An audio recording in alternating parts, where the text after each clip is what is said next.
Panorama do mercado com abas, as principais notícias de 5 de fevereiro. Começamos com a divulgação do resultado de Google ontem, um resultado excelente, incrível a receita divulgada do trimestre. Receita de 2025 chegou a 400 bilhões de dólares, um resultado realmente fantástico por parte do Google, crescimento do lucro líquido de 31%, crescimento da margem operacional, a margem operacional chegou a bater 30, um pouco mais de 30%.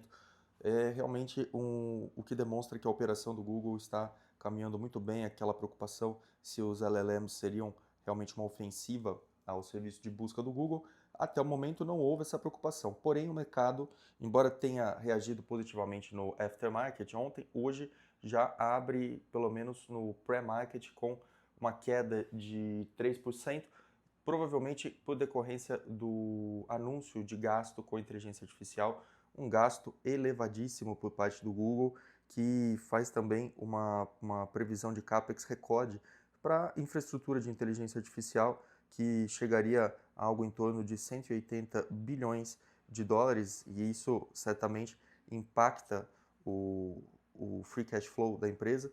Mas o Sundar Pichai, que é o atual CEO do Google, diz que realmente a questão hoje orbita em torno da capacidade de computação e por isso que com essa demanda extraordinária, a única forma como essas empresas que estão se dedicando à inteligência artificial, a única forma delas atenderem a essa demanda é investindo muito em capacidade, por isso o Google fez esse anúncio de 185 bilhões de dólares, que realmente é muita coisa, mas não há outro caminho com uma onda tecnológica que se avizinha e que já se desenvolve nesse momento.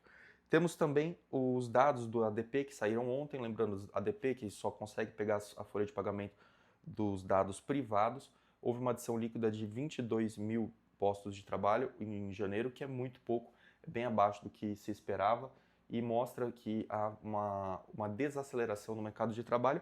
E esse dado é muito importante porque, embora nós não tenhamos o payroll na sexta, em razão do que houve com o shutdown, é possível que o Federal Reserve comece já a olhar com a possibilidade de corte de juros, caso haja uma desaceleração no mercado de trabalho. Lembrando, me parece que Jerome Powell não fará mais nada em relação à condução da política monetária, mas a partir do segundo trimestre do ano, com a assunção do Kevin Warsh, vamos avaliar como é que ele vai se comportar. Lembrando que Kevin Warsh tem uma visão positiva sobre os ganhos de produtividade de inteligência artificial e isso pode ser certamente o principal fator que pese sobre a ótica do novo presidente do Fed, que provavelmente tem uma visão com a qual eu concordo, que é a de desinflação por ganho de produtividade com o AI, e isso poderia permitir novos cortes de juros.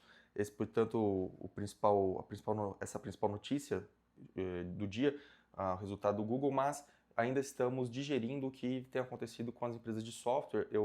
Ontem eu comentei, foi a manchete do nosso panorama do mercado, o sell-off nas empresas de software e ontem durante o pregão também queda muito severa, o Nasdaq totalmente descorrelacionado ontem com com os outros setores, Nasdaq 100 caindo quase 1,5% em razão da ferramenta lançada pela Anthropic que ameaça os serviços de software.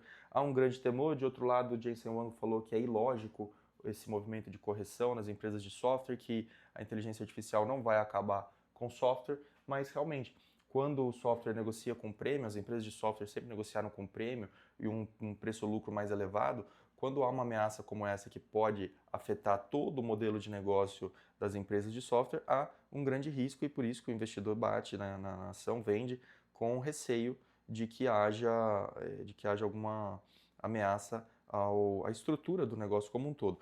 Isso vê, a fortuna dos bilionários caiu 62 bilhões de dólares só nesse ano por decorrência desse movimento de temor e, claro, aquela preocupação de valuations elevados, é o que eu sempre comento aqui, os valuations das Mag 7 estavam muito elevados, valuation em geral, e o investidor procura rotações para setores que tenham uma relação risco-retorno mais atrativa, e esse sell-off do Nasdaq representa um período de 2 dias que é o pior período de 2 dias em meses, aí, em muito tempo. O Nasdaq não sofria uma correção como essa, mas que é saudável para o preço, sem temores, sem nenhuma preocupação. Esse tipo de correção é saudável, o investidor tem que tolerar esse tipo de volatilidade, é algo natural. Além disso, no campo geopolítico, temos encontros entre Estados Unidos e iranianos para discutir a questão nuclear em Omã E também tivemos a discussão de Xi e Trump para discutir Taiwan e Irã. Então essa pauta geopolítica ainda continua acesa no noticiário, porém com menos ênfase. Agora ainda a repercussão das Big Techs. Hoje teremos também, falta só o resultado da Amazon, das Mag 7 e da Nvidia, para que haja já uma leitura completa do que está acontecendo com as Mag 7.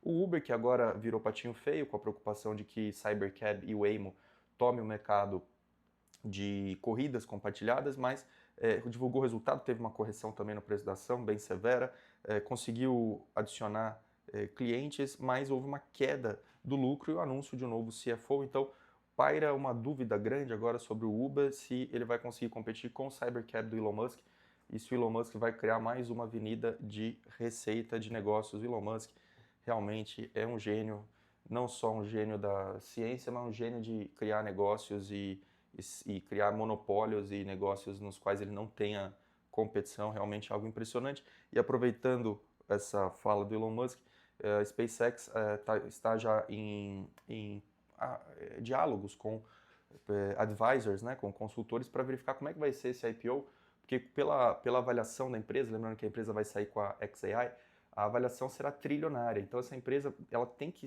lançar o IPO e já entrar no índice. Ela já teria que entrar no S&P 500 de imediato, porque é um IPO com a valorização de mercado tão grande da empresa que não tem como ela não entrar direto no índice. É algo raro de acontecer, mas provavelmente eles vão ter que fazer algum arranjo para colocar a SpaceX diretamente no S&P 500 já nos primeiros dias. É algo muito excepcional, mas veja só, isso decorre do quê? De um mercado privado de private equity, de captação e venture capital, que se amadureceu muito ao longo dos últimos anos, das últimas 2 décadas principalmente, o que levou ao retardamento do lançamento das empresas em bolsa. Então hoje uma empresa consegue ficar em âmbito privado sem ser listada em bolsa por muito tempo, porque consegue captar muito de investidores no plano privado. E é o que a SpaceX fez ao longo de todo o tempo. O Elon Musk segurou muito porque tem muita burocracia a partir do momento que essa empresa passa a ser listada em bolsa. Então, quanto mais tempo a empresa consegue ficar em âmbito privado, melhor. O que acontece é que quando chega numa valorização de trilhão, o apetite de investidores de private equity e venture capital diminui muito. E aí a necessidade de recorrer aos mercados públicos é inevitável, é o que está acontecendo com a SpaceX. Ainda aproveitando o tema da SpaceX, essa fusão entre xAI e SpaceX, muitos cogitaram, eu até comentei já, falaram, nossa, que estranho, por que não fez a fusão da xAI com a Tesla? Se a Tesla vai ter o veículo autônomo, vai ter os robôs, e são estruturas de hardware que necessitam da inteligência artificial no plano físico, por que não fundir a Tesla com a xAI? Bom, a visão é que a xAI vai precisar da SpaceX para que faça esses data centers no espaço, que a ideia que o Elon Musk ventilou nos últimos dias é de que o data center em órbita seria muito melhor, porque a questão de energia disponível o tempo todo e energia solar seria o bastante para alimentar esses data centers. Ele acha que em 2 anos ele consegue começar a lançar foguetes para que esses data centers fiquem em órbita, fiquem no espaço. É uma coisa realmente de ficção científica, mas é o gênio Elon Musk sempre aprontando. Bom, esses são os comentários em relação ao mercado norte-americano, essa rotação das empresas de software, das empresas de inteligência artificial, preocupação do CAPEX, se isso vai comprometer a rentabilidade das empresas. Na minha opinião, é ruído, os resultados estão aí, não dá para falar que inteligência artificial é bolha, todo mundo que tem empresa, todo mundo que empreende sabe dos ganhos de produtividade que a inteligência artificial tem proporcionado para empresas. Eu vejo na minha atividade, eu vejo conversando com amigos empresários como a operação deles tem sido mais eficiente e mais rentável, em última análise, pelo uso da inteligência artificial. Agora vamos falar um pouco de Brasil. Tivemos um anúncio aqui do Valor Econômico, matéria principal, de recorde de recuperações judiciais em 2025, que cresceu 24%. No final do ano passado, teve um resultado aqui de 5.600 companhias que estavam em processo de reestruturação de débitos na justiça e os pedidos crescendo muito no agronegócio, porque commodities mais baratas, diminui a exportação, diminui a rentabilidade do produtor rural e às vezes muito alavancado com dívidas, sofre e necessita de uma reestruturação. Juro muito alto é o cenário perfeito para levar um cenário de reestruturação, de recuperação judicial, não consegue pagar a dívida, começa a gerar menos receita, começa a gerar menos fluxo de caixa, e é a situação que nós vemos, com a Selic de 15, custo de capital se torna muito alto e a empresa, o empreendedor não consegue fazer frente a essa despesa financeira muito elevada. Além disso, com a alta do Ibov, lembrando que eu sempre falo aqui, os bancos puxando muito, Itaú divulgou resultado, Santander divulgou resultado, e a XP fez, por meio da sua equipe de análise de equities, fez uma elevação na projeção de fechamento do Ibov para 190 mil pontos depois do rally de janeiro. Realmente, nas últimas 4 semanas, a alta é de 15% e nos últimos 12 meses de quase 50% do Ibov. Ninguém está falando disso porque a pessoa física, como eu sempre falo, não pegou essa penada da bolsa, e isso mostra o quê? Um erro de alocação por parte dos investidores que ficam indo atrás só da renda fixa tranquila, sem estresse, mas uma alocação correta deveria ter pensado, arquitetado uma exposição mínima à bolsa após a grande correção que houve em 2024, no final de 24, e deveria ter sido aumentada essa exposição em bolsa brasileira no final de 24 e início de 25. Foi o que eu fiz.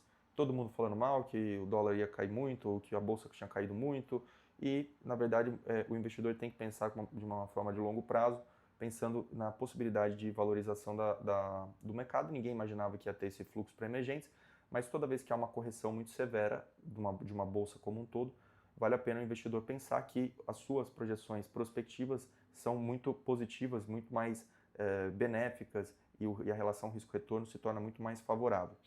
Além disso, tivemos um anúncio de que o governo propõe uma equiparação de criptomoeda à operação de câmbio para cobrar IOF. É bem possível que isso ocorra, principalmente pelo uso das stablecoins por remessa, e stablecoin tem dominado muito o mercado norte-americano. Esse tema também é bom para que eu fale aqui rapidamente de cripto. O cripto está caindo muito, né? O Bitcoin está rompendo aí o seu suporte dos 70 mil pontos.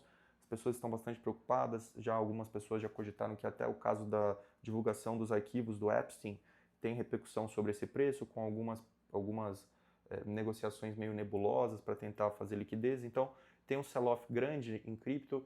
Um dos argumentos favoráveis à cripto era de que que Bitcoin seria um ativo de proteção a risco, mais ou menos como o ouro, numa questão de tensão geopolítica, desconfiança com moedas fiduciárias, mas perceba que isso não tem ocorrido e que, na realidade, a correlação do Bitcoin tem sido muito ligada aos ativos de risco de tecnologia. É isso que nós conseguimos perceber, e que nos momentos de risk-on o Bitcoin se fortalece, mas nos momentos de risk-off esse comportamento de safe haven não acontece até o momento, e é por isso que a criptomoeda vem caindo bastante, e os especialistas, eu particularmente não sou um grande especialista do tema, não sou um grande entusiasta também, mas o pouco que eu li e pude analisar aqui dos comentários, há uma perspectiva de que possa cair ainda mais.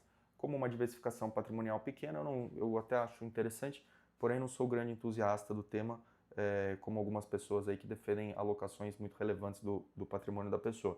Vamos só fazer um rápido fechamento aqui em relação ao lucro do Itaú. O Itaú lucrou 12,3 bi no quarto trimestre, avança no crédito, realmente é um recorde aqui de lucro líquido no ano de 2025. É um banco muito bem gerido. O Itaú realmente é o famoso banco de engenheiro, que o pessoal fala, é o grande banco brasileiro com resultado muito forte. E o Santander também veio com lucro de acordo com esperado no quarto trimestre, 4,1 bilhões, mas a inadimplência tem aumentado, então fica um alerta aí, com certeza o juro mais alto, a inadimplência tem um grande impacto sobre a provisão que o banco deve fazer para não correr nenhum risco com um aumento da inadimplência por parte de quem toma crédito.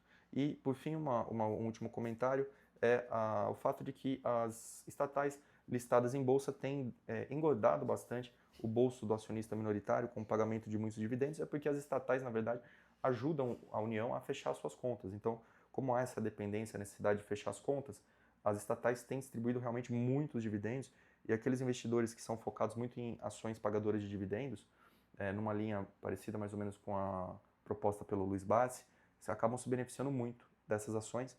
Então, vejam que o investidor que teve posição em Petro, Vale, Banco do Brasil, foram empresas que pagaram muito dividendo. Lembrando, a Vale não tem exposição, mas a Petro realmente e o Banco do Brasil são empresas que pagaram muito dividendo e fazem parte desse eixo de remuneração da União, e comparativamente a Petrobras realmente foi um dividendo colossal em relação às outras empresas brasileiras, mais do que o dobro de outras empresas ao longo dos últimos anos. Esse é o panorama do mercado de 5 de fevereiro, panorama completo, também editorializado, aqui com as minhas opiniões sobre vários assuntos, vários temas. Não me preocupa esse sell-off em tecnologia, é uma correção natural, saudável, o preço precisa respirar, mas os resultados que as Big Techs divulgaram até aqui são bastante animadores e esse investimento, esse CAPEX em data center, faz com que o investidor pense nas derivadas disso, ou seja, quem vai se beneficiar desse CAPEX? Quem é que está absorvendo toda essa quantidade absurda de dinheiro, de que já passa de trilhão, quem é que está absorvendo essa quantidade? As fabricantes dos GPUs, as fabricantes de memória, as empresas de energia, quem se beneficia de todo esse movimento? É isso que o investidor deve pensar. É claro que esse movimento já foi repercutido e absorvido no preço das ações dessas empresas, mas é o caso de pensar se numa correção não vale a pena aumentar a posição ou fazer uma exposição a esses setores. Fica aqui o meu comentário. Também atenção às empresas de tecnologia da China, que é um segmento que tem valuation mais barato do que as empresas norte-americanas, e há uma grande dedicação dos chineses à inteligência artificial também. Um grande abraço, um ótimo dia de 5 de fevereiro, e se houver alguma novidade, alguma notícia ao longo do dia que mereça um comentário adicional, não deixe de me acompanhar nas demais redes, Rafael Abismusa, no Instagram, no LinkedIn, no TikTok, no YouTube, que é o nosso carro-chefe, e em todas as redes sempre o mesmo nome, @Rafael Abismusa. Um abraço, bom dia.